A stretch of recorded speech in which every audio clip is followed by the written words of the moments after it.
I was hoping that we could just start like at just the most realist of places, and you tell me, what your favorite videos to watch are. Like, let's take it to the lighter side where the movie does not go at all. And let's talk about, what does your algorithm show you? Because I could just go scroll right now and what is it right now? Right now, it's people eating street food across the world. Awesome. I love that. Yeah. I like watching people eat foods that I know I will never eat. So I'm living through them. Right. It works on a lot of levels because it's like celebrating culture. I love people's it. joy. I just love to hear. I'm like, I don't even care how the food tastes. I want to see them eat it. It's the moment that you can tell it hits their taste buds. Mm-hmm. I enjoy. I agree with that. Yeah. What's the thing you absolutely won't eat though? I don't eat many. Are you a texture person? Yes, but I don't eat vegetables. Oh, that's an interesting approach. The worst thing about me. No, it's not an approach. It's the worst thing that's ever happened to me. Okay. Yeah, I wish I had that's why I have to live vicariously through other people and their palates, because I have the palate of like a 12-year-old boy. Okay. So I really, really try to live through other people online and with what they eat. Got it. Because I have a very limited. It's horrible. So anyways, what do you like to watch? Yeah. So Uta, what is your... No, I just want to comment, like if you don't eat vegetables, you still have the chance to look like this. I was sort of like, thank you, genetics. Yeah. Well, maybe we got it all wrong all this time, like you don't eat vegetables. No, I have a lot of health issues. I have so many health problems. Don't show this to your kids. Probably because I don't eat vegetables. Yeah. So what I'm watching, funny enough, I only have an Instagram account, never had anything else, no Facebook, nothing, no Twitter, X, whatever. And God, no wonder you look so well rested and happy. Oh yeah. No, I'm just as guilty, scrolling too much as anybody else. But funny enough, like I get a lot of horse videos because my daughter is an equestrian. So, and I usually never comment on anything. I never like anything or whatever, or barely ever forward anything. But whenever I see something with a horse, I send it to my daughter, and because of this, I'm getting all these horse videos, right. and it's not really my primary interest. But what I like to watch is I like to watch artists. And I don't want to sound very intellectual right now, but I like to watch painters. Yep. And I also, like many other people during the pandemic, I picked up pottery, and afterwards especially, and I also like watching pottery. I love that. Pottery is it's soothing, and it's really satisfying because at the end, it's just this magnificent thing that's created out of clay that just didn't exist a minute ago. Yep. And that's when I think like life is really incredible. You know what I mean? Amen. Like we figured out how to do we don't eat vegetables, but we throw pots everywhere and like we're doing okay. But I know that this takes it in a completely opposite direction from the film. Go for it. Yeah. So positive, right? And so cheerful. I think actually what that puts on display is actually more how uncomfortable the theme of the film made me. Yeah. Great. Right? We like to hear. We were just saying we like to hear it. And so for people who haven't yet had the pleasure of watching it and haven't had their thoughts provoked, like, can you just give them a brief synopsis of what they're in for when they watch this? Because I was like, oh my God, buckle up. It's been on for like 30 seconds. And I'm like, I want to turn this off. But in the movie, you can't. Right. I mean, okay. So, it follows a girl, Daisy, who works as a content moderator. And that is something that job is something a lot of people didn't know exists, but there are people who comb through videos on the internet to remove inappropriate, violent, sexual, whatever content that you should not see. So there are people who sit in an office and have to watch these videos so you don't have to. And it is about a girl who works at one of these places and sees a video that particularly traumatizes her. And she goes on a bit of a quest because she's driven insane by it and can't get the imagery out of her head to try and find someone in the video, basically just to ask why the hell they made it. Sure. And like desperate for human connection in a day-to-day that is not about that at all. Yeah. And I was like, oh my God, I think about this all the time. And these, these places are real, right? And I read that that's one of the things that really jumped out at you when you first read the script. Yes. I knew these places existed, but I hadn't taken a closer look. And I also watched a very good documentary about it called The Cleaners. It's a German documentary. And what was interesting to me, you can really view these places as a case study. You know, what happens if you put a group of people, usually young people right out of college, you know, and expose them to the worst the internet has to offer for 8 to 10 hours straight.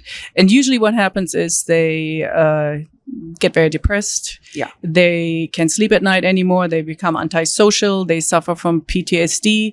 And in some cases, they even become suicidal. You know, I mean, these people in the film are adults working at a job, and there's a certain amount of like neural connections that their brain has solidified.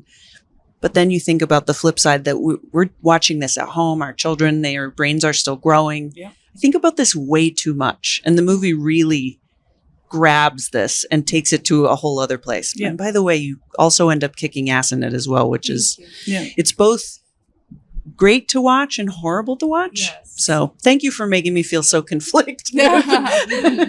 Would you say that after being in this film that you've changed something about your behavior significantly as far as being online? I have. I've said, I think in the last year, I've really just tried to, we now know what, none of us were saying the word algorithm like 2 years ago. Right.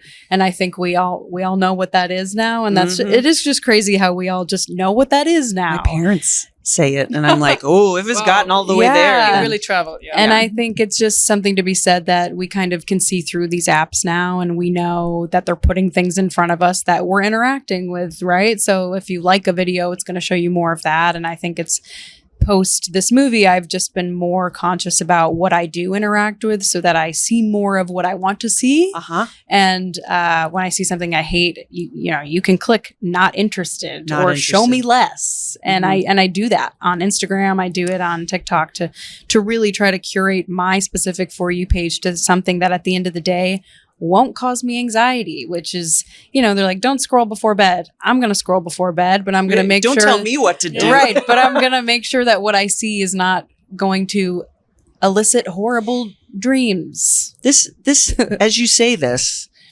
when you're filming the movie on a production level, were y'all watching the videos or because No.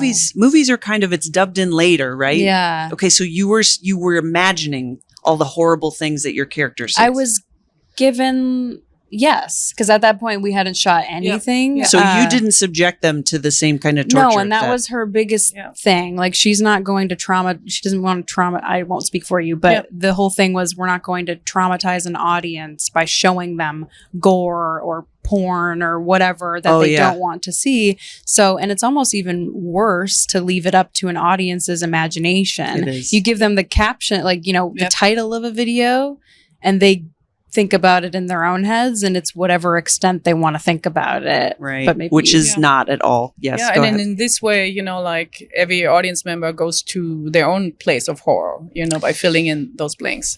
Yeah, and that actually brings me to a note on the cinematography as well, because I think this really key moment in the film is just your Lili eyeball and with the video reflected in it. And I found that to be so upsetting. And I wanted to like watch it back again to see like what I was supposed to be looking at. And then I was like, that's not the point, Grae. Like, you don't need to see it. But talk about capturing that cinematography, especially because it's like, that's I always beautiful. knew that I wanted to do that shot this way, and also what we were portraying. I feel like when you portray an act of violence in a reflection, it's already once removed. It's hopefully less brutal to you. But in this case, if you put the reflection on an eyeball, I feel like it shows what I wanted to say is this image right now burns itself into her mind. It's going through, it's going through your pupil. It's, onto her retina or whatever, it really burns itself onto her mind and it will haunt her, So on the one hand, it was removed, but on the other hand, the shot for me had an intimacy that also simultaneously showed the suffering, that's, like Lili was going through at that point, Daisy was going through. Also fascinating to see it reflected again later in the film through someone else's experience. And it's similar but different, just like how we see everything on the internet. So it's like, I've been a lot more careful. I don't send people creepy stuff. That's not the vibe I want to put out there. But I do sometimes send people videos of children falling down. Totally. You're so evil. Yeah, you're so evil. But now I'm thinking twice about it thanks to you guys. So you'll see less children falling. Yes. Though it is funny. I mean, that's, and I think that's when they're not hurt. Exactly. It's like everybody's run into a sliding glass door. We're fine. Right. And I think it's good to know that you have Schadenfreude too. I thought it was just the Germans. No. You know what? I'm part German. I love that there word. You go. My last in name your is DNA. Reinhart. Yeah, there you go. We're with you. So actually, that's kind of how I want to wrap it up, is all of us just smiling and feeling better about things. Yeah. Because the movie definitely left me going, this Daisy's going to be okay. Yes. But I wouldn't say that I was laughing and smiling. No. But I'm glad you felt. We didn't want to leave people walking out of the theater feeling horrible. Sure. We wanted it to be, there's a light at the end of the tunnel and you can literally turn things off. Right. Yeah. And that's kind of the whole point. And what did change with the way I react to the internet, not even necessarily because of shooting this movie, but just because of life and politics and all the things happening right now in general, I'm like, I'm just going to turn it off. Right. Yep. That's the Not thing. because I'm trying to disassociate and kid myself, but I don't need to be inundated with it all day long. I can't think of a better way to end. You could turn it off now. Yeah.